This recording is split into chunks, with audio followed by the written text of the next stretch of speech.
You're listening to Real Conversations, where every week we take a peek at the favorite movies of fascinating people. Real Conversations is hosted by Brian Coley, the founder of Art Within and Real. Today on the show, Brian sits down with Adam Thomason. Adam is a pastor, a speaker, a basketball player, a record label owner, river guide, a screenwriter, and a model and fashion designer. He has spoken in over 12 countries and is the author of Red Revolution. You can find Adam at lamredrev.com. So, Adam, thanks for being here today. I appreciate you being here. It's good being here. All right, so we're going to dive right in. We do this every single time where everyone tells us their top 10 movies, just straight out of the gate. So let everybody know out there what's on your top 10. On my top 10, Coming to America. Nice. Boys in the Hood. Man on Fire. Yeah. Glory. Friday, got to put Friday in there. Rocky IV, Do the Right Thing. Inside Man. Bronx Tale. Malcolm X. Got a lot of Denzel. A lot of Denzel. I was going to say, how many Denzel we got in here? We got 1, 2, 3, 4. Talk to me about your love for Denzel. Yeah, you know, Denzel is kind of like a, hood hero. Just the man you aspire to be. And he played characters that were either redemptive or showed the destruction of choices. So he is very intentional in his characters. Yeah. So which character would you say that you identify with most in your top 10? Ooh. Yeah. Man, that's a good question. I would say Denzel's character in Glory. Oh, yeah. Really? If I'm gonna be real honest, just mad at the cards that was dealt to his character. Huh. You could tell that his character was very intelligent, insightful, but had a limited view of the world. Huh. And so he was all in on his limited view, yeah. right? And people who didn't see it his way, he kind of, in his own ethnicity, looked down upon him. Yeah. Right? So I would say his character. Yeah. Experienced a lot of pain, a lot of, like isolation. So I would say definitely that character in Glory. Well, tease me out a little bit that as far as your own life, how does that play? Give us a scene from your life that kind of is that maybe is well past and something you've gotten over, but something that just sort of connects Denzel's character with you. Yeah. So there's a scene in Glory where he's talking to a character called Snowflake, and he says, you can wear the white man's clothes, you can speak like the white man, you can march in his army, but you're never going to be the white man. And there was a reality in my life to where someone had to say that to me. It wasn't even a black man, it was a white man. I was in Denton, Texas. And he saw I was trying to ignore my story of being from Detroit and the urban elements that come with it, for the sake of thinking that, well, if people know that, then they may not give me a chance, they may not let me through the door. And he had to say, Adam, no, this is your story. Yeah. Right? And so there are times where I change my dress. I'm mindful of how I dress, but there are times where I put away all my boots, all my baggy clothes, anything hip-hop, because there is kind of like a shame in that. And he was saying, Adam, these clothes don't make you the man, right? These clothes don't help you ascend culture. Stop trying to assimilate into white culture to get ahead. Yeah. But trust the Lord and where he has you. So I kind of identify with that scene from a Snowflake standpoint. And honestly, from a standpoint of being the character of Denzel and telling a lot of guys, black, white, or whatever, like, look, you're never going to be what the Lord didn't create you to be. Yeah. And stop thinking that's what you have to do to make it. Yeah. Yeah, and you do a lot of spoken word right now as part of what you do. And it seems to me that maybe God has brought you through that to a certain degree in order to almost be a strong character like Denzel from the standpoint of being able to speak more to other people, whether it's African American or white, with regard to race or with regard to some of these issues. I know, I've been around you enough to know that one of your passions is just really understanding a historical and a story point of view from where you come from, and having, especially, you've opened up my mind to just some of the implicit racial biases we have, just as far as historically, that allow us to contextualize, what's going on with race in America right now. And I look at your top 10, and one of the things that hits me so strongly is it's such a iconic look at African American film. Like you've got Do the Right Thing, you've got Boys in the Hood, you've got Malcolm X, even Friday. These are movies coming to America. These are movies that are, especially Glory, that are pretty much, if you had to do a canon of African American, the story, like these would be in that canon, right? Is that fair to say? Yeah, I would say that, and also, the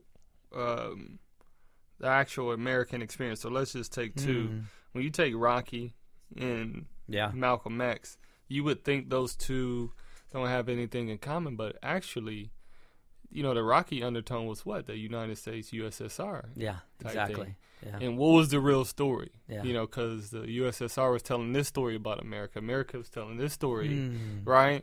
And then at the same time, you had this Malcolm X movie. What was the story told about Malcolm X versus what Spike is saying? Like, no, this is Malcolm X, the man that missed the American story that was trying to skew him as a person who thought he was doing good, who was led astray himself before he became in the nation, when he was in the nation, but then he left the nation having gotten enlightened and thinking, no, like all white people aren't bad, and there are people from different colors and backgrounds that we can stand in solidarity to progress the humankind story.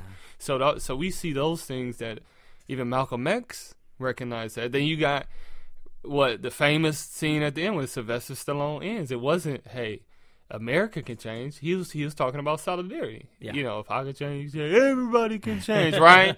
And everybody on even the USSR. So it's this moment of solidarity. That's nice. And togetherness. So if you think about these two films, if you make it to the end, they end on what? Solidarity. Well, I see that in a lot of it. So, Coming to America is definitely a guy living in two different worlds. One world that is the expectation of what he should be as far as his African descent, and then him coming to America to kind of assimilate and figure out how he's assimilating, how he's guaranteeing his roots, So I see it there.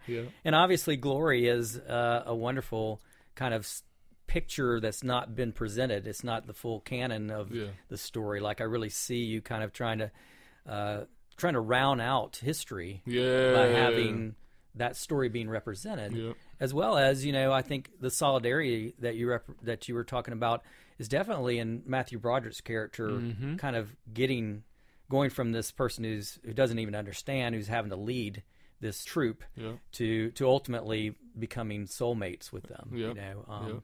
So I see that for sure.